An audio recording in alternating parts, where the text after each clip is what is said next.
लगातार ऑपरेशन चल रहे हैं, उसमें नक्सली न्यूट्रलाइज भी हो रहे हैं और हम लोगों ने आत्मसमर्पण का भी आह्वान किया था और अच्छी हम लोग पुनर्वास नीति दिए हैं, उससे भी आकर्षित होके लगातार नक्सली आत्मसमर्पित हो रहे हैं।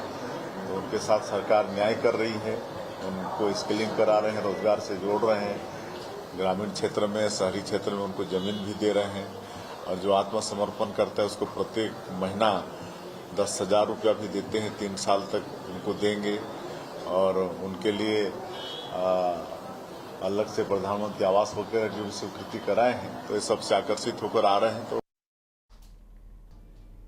तो बिलासपुर हाईकोर्ट का बड़ा फैसला सामने आ गया है।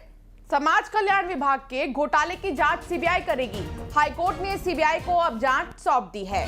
बता दें आपको कि 2018 से जनहित याचिका पीआईएल लंबित है और राज्य को 1000 करोड़ के नुकसान का आरोप भी लगाया गया है। आईएएस आलोक शुक्ला, विवेक डान पर आरोप लगा है और एमके राउत, सुनील कुजूर, बीएल अग्रवाल और पीपी सोती पर भी गंभीर आरोप लगे हैं, जिस पर अब बिलासपुर हाईकोर्ट ने यह बड़ा फैसला दे दिया है। समाज कल्याण विभाग के घोटाले की जांच अब सीबीआई करेगी।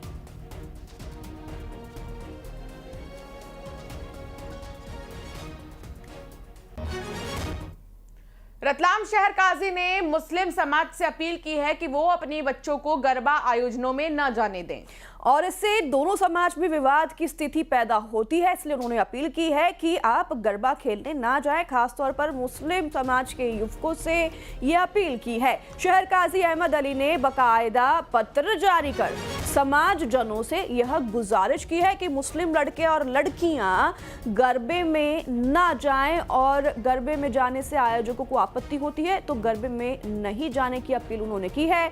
और साथ ही उन्होंने ये भी बताया कि गंगा जमुना तहजीब पर भी इससे बुरा असर पड़ता है।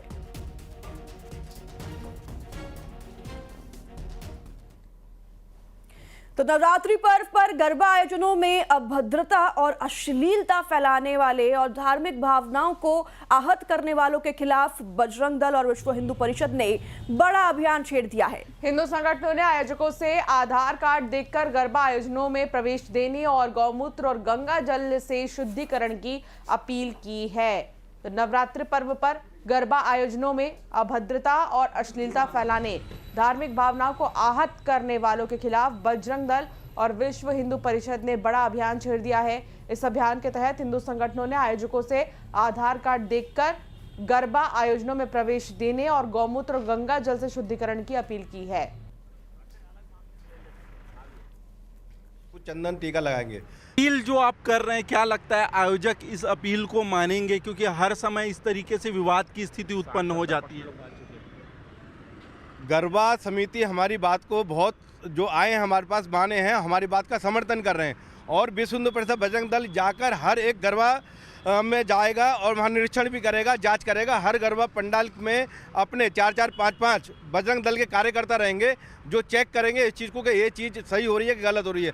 जिस गरबा में समिति में अगर ये गलत पाया गया कि यहाँ पर गलत हो रहा है तो वहाँ जाके विश्व हिंदू परिषद बजरंग दल जाके उग्र आंदोलन करेगा और उस गरबा को बंद कराने का। जी बिल्कुल, टोलियाँ बनाई हैं आप लोगों ने हर गरबा में जाने के लिए, तो किस तरीके से टोलियाँ काम करेगी? भैया हमको लगेगा मतलब गलत है वहाँ हम बिल्कुल वहाँ रहेंगे। तो फिल्म अभिनेता संजय दत्त उज्जैन पहुंच गए हैं और महाकाल दरबार में संजय दत्त पहुंचे भगवान का आशीर्वाद लेने के लिए।